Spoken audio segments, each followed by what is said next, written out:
Здравейте, уважаеми зрители! Вие сте с предаването Преференция и мен Джери Враскарска. Тази вечер ще се запознаем с визията на трима от кандидатите за президент на страната ни. Като обективна национална медия, ние даваме шанс на абсолютно всички регистрирали се за изборите да обявят своята кампания и своите идеи за управление на държавата ни. Тази вечер сред нас е Тазмания Чомски от Обеднели народи.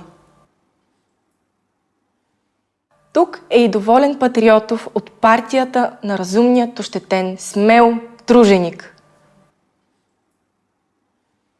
Сред нас е и Фикус Мушкато от Зеленина за всички. Правилникът в нашето предаване е следният. Всеки участник има правото на 3 минути да изложи своята предизборна програма. Давам думата на Тазмания Чомски от Обеднели народи. Госпожо Тазмания, каква е вашата визия за управление на нашата държава? Здравейте на вас, на вашите зрители и на всички живи същества в цялата страна. Страхотно е да бъда тук днес. И ще ви кажа защо. Защото ние можем да бъдем промяната, която искаме в света ни. Нашата държава е рая на земята, но ние го унищожаваме. Унищожаваме и себе си. Страната ни се свива неимоверно. И ние трябва да насърчим приемането и интегрирането на всяко живо същество, което иска да живее при нас. Независимо дали говорим за бежанци или неродени души, търсещи реинкарнация, ние трябва да дадем възможност за приемането им. Освен това, ние вярваме, че всяко създание, което живее при нас, заслужава да получава пари, с които да живее. В нашата програма залагаме всеки човек или животно да получава безусловен базов доход, с който да живее достойно. Според нашата програма, всеки човек навършил 18 годишна възраст започва да получава 400 евро. А чифтокопитните, ангажирани в земеделието, по 150 евро. Домашните любимци и другите животни по 100 евро. Това е много иновативно решение от ваша страна. А рибите попадат ли вътре? Благодаря за този въпрос. Много мислихме в тази насока, но няма как да се получи с водните създания.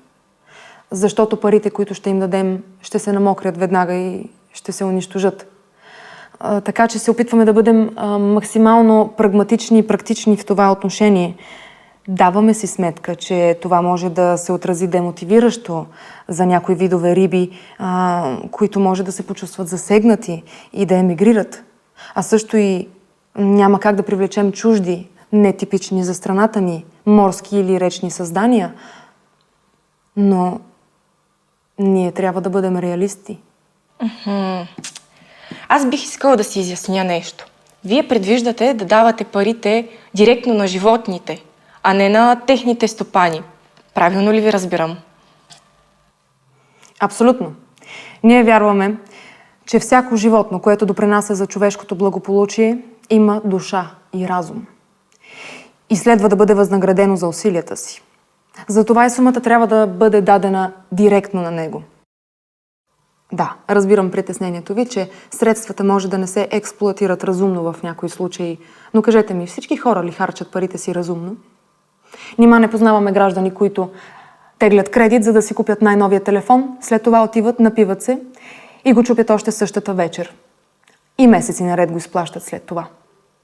Нима няма граждани, които продават жилището си, за да си купят най-новия модел кола, а след това я закотвят на едно място и живеят в нея, защото не могат да си позволят ремонта й? Нима има смисъл да си купуваме цигари, да залагаме или да произвеждаме оръжия, с които да убиваме други хора? Не ме разбирайте погрешно. Ние уважаваме свободната воля на всеки и неговото право да прави каквото поиска с живота си. Но вярваме, че животните също са участници в икономиката и въобще в битието ни. И трябва да получат своя дял. Разбирам ви. Доста необичайно и непопулярно е вашето мнение, но не мога да отрека, че някои негови аспекти не са лишени от логика. Много ви благодаря за вашето представяне. Сега е време да преминем към следващият кандидат, издигнат от партията на разумният ощетен труженик, господин Доволен Патриотов. Добър вечер, господин Доволен. Добър вечер на вас и на вашите ортодоксални зрители, които тачат и милеят за родината. Какво ще бъде първото нещо, което ще направите вие, ако бъдете избран за президент?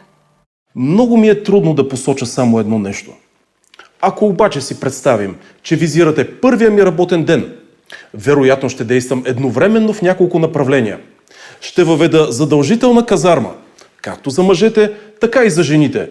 Всеки един гражданин, независимо от пола му, трябва да може да пази родината, да пере, да глади, да готви, да се кара с хората, да стреля с пистолет и с автомат Калашников, да убива и преследва враговете в името на родината.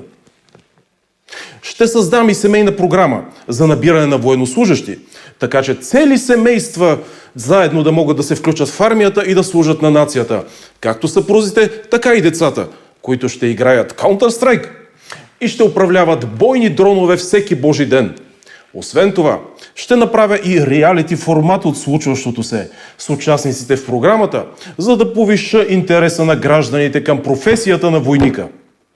Това е уникален маркетингов трик, който ще направи армията ни най-популярната в света. Така ще прославим отново пионерския дух на нацията. А вместо зловредни продукти, в рекламните паузи на реалити формата ще вървят откъси от великите военни победи на нацията ни.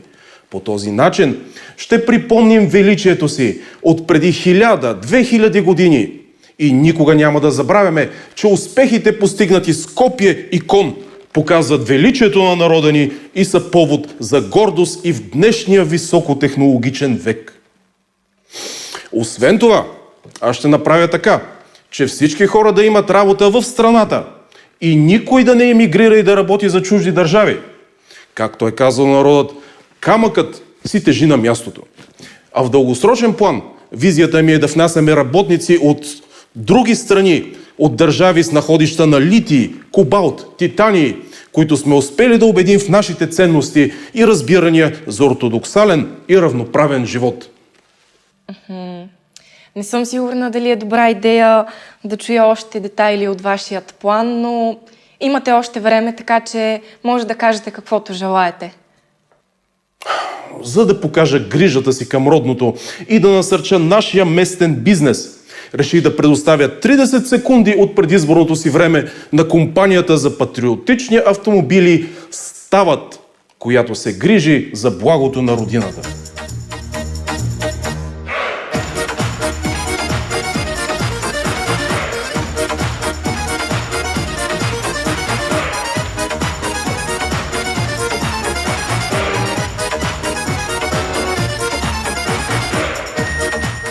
Уважаеми дами и господа, заклевам се, че досега не бях виждала такова нещо в живота си. Продуцентите на предаването ми казаха, че няма закон, в който да забраняват на кандидат-президент да рекламира каквото си поиска, така че господин Патриотов е в правото си да направи това, което направи. А сега към нашият последен кандидат, Фикус Мушкато от Зеленина за всички.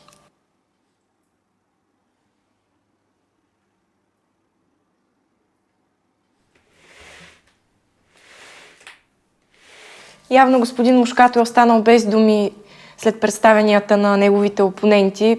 Надяваме се поне днешното предаване да ви е ориентирало за кого да гласувате. Бъдете с преференция и следващата седмица, за да научите първи резултатите от изборите. Часът и мястото на срещата са известни. Довиждане и лека вечер, дами и господа!